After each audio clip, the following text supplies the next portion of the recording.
ପ୍ରକୃତିର ସୌନ୍ଦର୍ଯ୍ୟ ଭିତରେ ପ୍ରଭୁଙ୍କର ମହିମା ଦେଖିବାର ଏକ ସୁଯୋଗ। ଏହି ପୃଥିବୀକୁ ଏତେ ସୁନ୍ଦର କରି ସୃଷ୍ଟି କରିଛନ୍ତି। ଏ ପ୍ରକୃତି ଭିତରେ ତାଙ୍କର ପ୍ରେମ ପ୍ରକାଶ ପାଉଛି, ତାଙ୍କର ମହିମା ପ୍ରକାଶ ପାଉଛି, ତାଙ୍କର ଅନୁଗ୍ରହ ପ୍ରକାଶ ପାଉଛି। এই জঙ্গল, এই পাহাড়, এই মেঘ, এই সুন্দর সবুজ বনানী প্রভুঙ্কর আশ্চর্য সৃষ্টি।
ତୁମର ଅନ୍ତର ଭିତରୁ ଉଛୁଳି ଉଠୁଛି ଏ ପ୍ରକାର ଜଳ ମୁଁ ତୁମକୁ ଦେଇଥାଏ।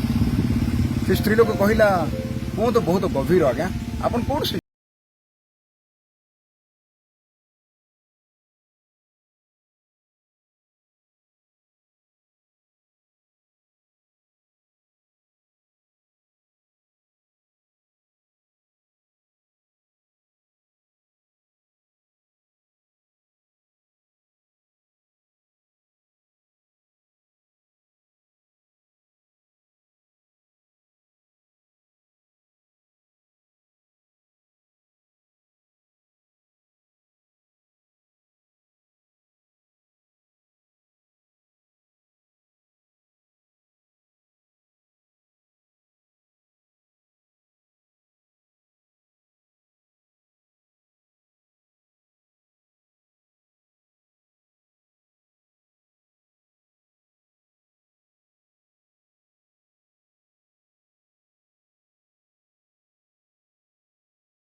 ଯାହାକୁ ସମାଧି ଦିଆଯାଇଥିଲା ପ୍ରଭୁ ତାକୁ ଉଠେଇ 4 ଦିନ ପରେ ତାକୁ ଡାକିଲେ, ସେ ବାହାରି ଆସିଲା। ସେ କହିଲେ, ମୁଁ ହେଉଛି ପଥ, ସତ୍ୟ ଓ ଜୀବନ, ମୋ ଦେଇ ନଗଲେ କେହି ପିତାଙ୍କ ପାଖକୁ ଯାଇପାରନ୍ତି ନାହିଁ। ସେ ଯୀଶୁ ରୂପ ହୋଇକି ଜଗତକୁ ଆସିଲେ, ଏଥିପାଇଁ ତାଙ୍କୁ ମନୁଷ୍ୟ ପୁତ୍ର କୁହାଗଲା। କାହିଁ ଜଗତରେ ଜନ୍ମ ହେଲେ ତ ମନୁଷ୍ୟ ପୁତ୍ର ହେବାକୁ ପଡ଼ିବ ନା, କାଉ ହେଲେ ପରିବାର ଭିତରେ ଜନ୍ମ ହେବାକୁ ପଡ଼ିବ। ଏଥିପାଇଁ ପ୍ରଭୁ ଯୀଶୁ ଖ୍ରୀଷ୍ଟ ଯେତେବେଳେ ଏହି ଜଗତରେ ଜନ୍ମ ହେଲେ ତାଙ୍କୁ ମନୁଷ୍ୟ ପୁତ୍ର କୁହାଗଲା। ସେ ହେଉଛନ୍ତି ଅନାଦି ଅନନ୍ତ, ସେ ସ୍ୱୟଂ ପ୍ରଭୁ ଅଟନ୍ତି, ସେ ଅଦୃଶ୍ୟ ପରମେଶ୍ୱର, ଯାହାଙ୍କର ବର୍ଣ୍ଣନା ମନୁଷ୍ୟ କରିପାରିବ ନାହିଁ। ଏ ପ୍ରକାର ଭାବରେ ତାଙ୍କର ବ୍ୟକ୍ତିତ୍ୱର ପରିଚୟ ଦେଲେ। ସେ କହିଲେ, ମୁଁ ପଥ, ସତ୍ୟ ଓ ଜୀବନ, ମୋ ଦେଇ ନଗଲେ କେହି ପିତାଙ୍କ ପାଖକୁ ଯାଇପାରିବେନି। ସେ ଥରେ କହିଲେ, ମୁଁ ହେଉଛି ଉତ୍ତମ ମେଷପାଳକ। ଉତ୍ତମ ମେଷପାଳକ ଆପଣ ମେଷମାନଙ୍କ ନିମନ୍ତେ ଆପଣ ପ୍ରାଣ ଦିଏ। କିନ୍ତୁ ଯିଏ ବର୍ତ୍ତନ ଗ୍ରାହକ, ସେ ହେଟା ବାଘ କି କଣ ଦେଖିଲେ ମେଣ୍ଢାମାନଙ୍କୁ ଛାଡ଼ିକି ପଳେଇବେ। ଯୀଶୁ କିନ୍ତୁ ଜୀବନ ଦେଲେ କାଲବରୀ। ଏଇଟା ସବୁଠୁ ବହୁତ ବଡ଼ ବିଷୟ ଭାଇ ଭଉଣୀମାନେ। ଆଉ ସେ କହିଲେ, ମୁଁ ଜଗତର ଜ୍ୟୋତି। ଆଉ ସେ କହିଲେ, ତୁମାନେ ମଧ୍ୟ ଜଗତର ଜ୍ୟୋତି। ଯିଏ ପ୍ରଭୁ ଯୀଶୁଙ୍କୁ ବିଶ୍ୱାସ କରିବ ତାକୁ ପୁରା ଜ୍ୟୋତି ଦେବେ, ସ୍ୱର୍ଗୀୟ ଜ୍ୟୋତି। ତା ଦେଇକି ମଧ୍ୟ ଜ୍ୟୋତି ପ୍ରକାଶ ହେବ। ପ୍ରଭୁ ଯୀଶୁ ଖ୍ରୀଷ୍ଟ କାହିଁକି ଆସିଥିଲେ? ଏଇ ଗୋଟେ ବଡ଼ ପ୍ରଶ୍ନ। ସେ ନିଜେ କହିଲେ ମନୁଷ୍ୟ ପୁତ୍ର ସେବା ପାଇବାକୁ ନୁହେଁ କିନ୍ତୁ ସେବା କରିବାକୁ, ଅନେକଙ୍କର ସେବା କରିବା ନିମନ୍ତେ ଏବଂ ଅନେକଙ୍କର ପରିତ୍ରାଣ ନିମନ୍ତେ ମୁକ୍ତିର ମୂଲ୍ୟ ସ୍ୱରୂପ ଆପଣ ପ୍ରାଣ ଦେବାକୁ ଆସିଛନ୍ତି। ଏଇ କଥା ଯୀଶୁ କହିଥିଲେ। ସେ ମୁକ୍ତିର ମୂଲ୍ୟ ଦେଇଛନ୍ତି। ସେଇଟା ହଉଛି କାଲବରୀ କ୍ରୁଶର ବଳିଦାନ। ସାଧାରଣ ବଳିଦାନ, କାଲବରୀ କ୍ରୁଶରେ ବଳିଦାନ। ଏଇଟା ପିତାଙ୍କର, ଏଇଟା ଈଶ୍ୱରଙ୍କର, ସୃଷ୍ଟିକର୍ତ୍ତାଙ୍କର ଅନାଦିନନ୍ତ ପରମେଶ୍ୱରଙ୍କ ଯୋଜନା। ଯୀଶୁଖ୍ରୀଷ୍ଟଙ୍କୁ ଏଇ ଜଗତକୁ ସେ ନର ରୂପରେ ପଠେଇବେ ବା ସେ ସ୍ୱୟଂ ନର ରୂପ ହୋଇକି ଜନ୍ମଗ୍ରହଣ କରିବେ ଏବଂ କାଲବରୀ କ୍ରୁଶରେ ପାପ ନିମନ୍ତେ ପ୍ରାୟଶ୍ଚିତ କରିବେ। ଯୀଶୁଖ୍ରୀଷ୍ଟ କାଲବରୀ କ୍ରୁଶରେ ପ୍ରାୟଶ୍ଚିତ କରିବେ। ସେ କହିଲେ ମୋର ଜୀବନ ଦେବା ପାଇଁ ମୋର ଅଧିକାର ଅଛି, ମୋର ଜୀବନ ଗ୍ରହଣ କରିବା ପାଇଁ ମୋର ଅଧିକାର, ମୋର ପ୍ରାଣ କିଏ ମୋଠୁ ନେଇଯାଏ ନାହିଁ, ମୁଁ ସ୍ୱେଚ୍ଛାରେ ଆପଣ ଜୀବ, ମୁଁ ଉତ୍ତମ ମେଷପାଳକ, ମେଷମାନଙ୍କ ନିମନ୍ତେ ଆପଣ ପ୍ରାଣ ଦିଏ। ସେ ମେଷମାନଙ୍କ ନିମନ୍ତେ ପ୍ରାଣ ଦେଇଛନ୍ତି। ସେଟା ଗୋଟେ ବହୁତ ବଡ଼ ବିଷୟ। ଆଉ ସବୁଠାରୁ ଆଶ୍ଚର୍ଯ୍ୟ ବିଷୟ ହେଉଛି ଏଇଟା ଯେ ପ୍ରଭୁ ତାଙ୍କର ପ୍ରାଣ ଦେଲେ ଶେଷ ହେଲାନି। ସେ କହିଲେ ମୁଁ ହେଉଛି ଦ୍ୱାର, ମୁଁ ମେଷମାନଙ୍କ ଦ୍ୱାର, ଯେ ମୋ ଦେଇକି ଯିବ ଆସିବ ସେ ଚରା ପାଇବ ଆଉ ସୁରକ୍ଷା ପାଇବ। ଏବଂ ସେ ଏକଥା ମଧ୍ୟ କହିଲେ ଯେ ତାଙ୍କର ସେ ଜୀବନ୍ତ ବାକ୍ୟରେ ମୁଁ ଆପଣ ପ୍ରାଣ ଦାନ କରିବାକୁ ଆସିଛି, କେହି ମୋ ଠାରୁ ତାହା ନେଇନାହିଁ। ଲୋକ ଭାବନ୍ତି ଯେ ପ୍ରଭୁ ଶ୍ରୀଖ୍ରୀଷ୍ଟଙ୍କୁ ବୋଧେ ଲୋକମାନେ ଦୁର୍ବଳ ହେତୁ ମାରିଦେଲେ। ନାହିଁ ନାହିଁ, ତାଙ୍କୁ କେହି ମାରିବେ। ମାଟିର ମଣିଷକୁ ଯିଏ ଗଢ଼ନ୍ତି ସେ କି ମାଟିରେ ମିଶି ପାରନ୍ତି? ଏ ପୃଥିବୀ ଯିଏ ତିଆରି କରିଛନ୍ତି ତାଙ୍କୁ କ'ଣ ସମାଧି ଧରିପାରେ? କାଲବରୀ କୃଷ କ'ଣ ଯୀଶୁଙ୍କୁ ଧରିଥିଲା? କଣ୍ଟା କ'ଣ ଯୀଶୁଙ୍କୁ ଧରିଥିଲା? ନାହିଁ, ଯୀଶୁ କୃଷକୁ ଧରିଥିଲେ। ଏ କଥା ଆମେ ବୁଝିବା ନିହାତି ଆବଶ୍ୟକ ଅଛି। ସେ ଆପଣଙ୍କ ପାଇଁ, ମୋ ପାଇଁ, ଜଗତର ସମସ୍ତ ଲୋକଙ୍କ ପାଇଁ, ପୃଥିବୀର ସୃଷ୍ଟିରୁ ପୃଥିବୀର ଅନ୍ତିମ ଦିନ ପର୍ଯ୍ୟନ୍ତ ଯେତେ ଲୋକ ଜଗତରେ ଜନ୍ମ ହେଇଛନ୍ତି, ହେଉଛନ୍ତି, ହେବେ, ସେ ସମସ୍ତଙ୍କ ପାଇଁ ବଳିଦାନ କରି ପ୍ରାୟଶ୍ଚିତ କରି ମୂଲ୍ୟ ଦେଇଛନ୍ତି।